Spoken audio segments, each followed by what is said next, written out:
एक दफ़ा सुकरात अपनी दरसगाह में बैठा हुआ था और अपने शागिर्दों को पढ़ा रहा था। अचानक एक आदमी कमरे में दाखिल हुआ और ज़ोर ज़ोर से चलाना शुरू कर दिया। वो बहुत गुस्से में था और सुकरात से बदतमीज़ी कर रहा था। तुम लोगों को क्या उल्टी सीधी बातें सिखाते रहते हो? तुम उनको गुमराह कर रहे हो, मासूम लोगों की ज़िंदगियां खराब कर रहे हो। उस आदमी की बदतमीज़ियां बढ़ती ही जा रही थी। सुकरात के शागिर्दों को गुस्सा आ रहा था, लेकिन सुकरात बड़े तहम्मुल और खामोशी से उसकी बातें सुन रहा था। उसने जवाब में एक लफ्ज़ भी नहीं कहा। हर वो आदमी अजीब नज़रों से सुकरात को देखता हुआ चला गया। उसके जाने के बाद एक शागिर्द से रहा ना गया। उसने सुकरात से पूछा कि आप खामोश क्यों रहे? आपने उस बदतमीज़ आदमी को जवाब क्यों नहीं दिया?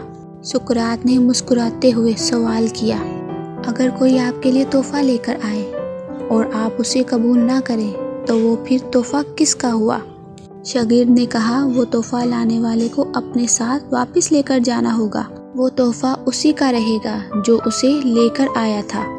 सुकरात ने कहा, बिल्कुल ऐसे ही उस आदमी ने आकर मेरे साथ उल्टी सीधी बातें करना शुरू कर दी। मेरी इंसल्ट करने लगा, लेकिन मैं खामोश रहा। मैंने उसकी बातों को नज़रअंदाज कर दिया।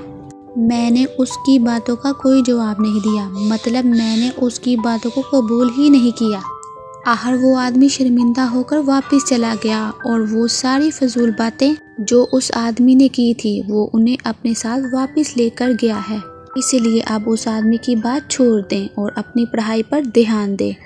दोस्तों, हमेशा ये बात याद रखना, जैसे ही आपने किसी इंसल्ट को रिएक्ट किया तो मतलब आपने उसे कबूल कर लिया। रोज़ाना कितने ही लोग हमारी पीठ पीछे हमारी गैर मौजूदगी में हमारी बुराइयां करते हैं, किसी और के साथ बैठकर हमारा मजाक उड़ाते हैं, हमें बुरा भला कहते हैं। तो क्या उनकी बातों से हमारी ज़िंदगी पर कोई फ़र्क पड़ता है?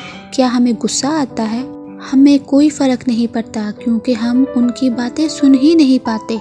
वो लोग बस अपना टाइम और एनर्जी ही बर्बाद करते हैं, अपने दिल की भड़ास निकालते हैं। तो अगर कोई हमारे सामने आकर हमारे बारे में कुछ उल्टा सीधा बोलेगा, हमारी ऐसी बुराई करेगा जो हमारे अंदर है ही नहीं, तो वो भी हमारा कुछ नहीं बिगाड़ सकेगा। इसलिए उसकी बातों का बुरा मनाने के बजाय, उन पर गुस्सा करने के बजाय दोस्तों उन्हें इग्नोर करें, उन्हें सुनी और अनसुनी कर दें और अपने काम पर ध्यान दें। दोस्तों, हमेशा ये बात याद रखें कि खामोशी से बड़ा कोई जवाब नहीं और माफ़ कर देने से बड़ी कोई सज़ा नहीं।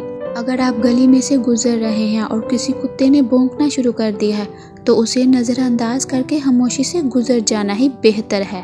ना ही आप उसे मुड़कर देखें और ना ही पत्थर मारें, क्या पता वो कुत्ता किस पर भौंक रहा हो। अगर आप हमारे चैनल पर नए हैं और अभी तक आपने हमारे चैनल को सब्सक्राइब नहीं किया तो इसको सब्सक्राइब कर लें और बेल के बटन पे भी क्लिक कर लें, ताकि इस तरह की हर नई आने वाली वीडियो का नोटिफिकेशन आपको बर वक्त मिल सके।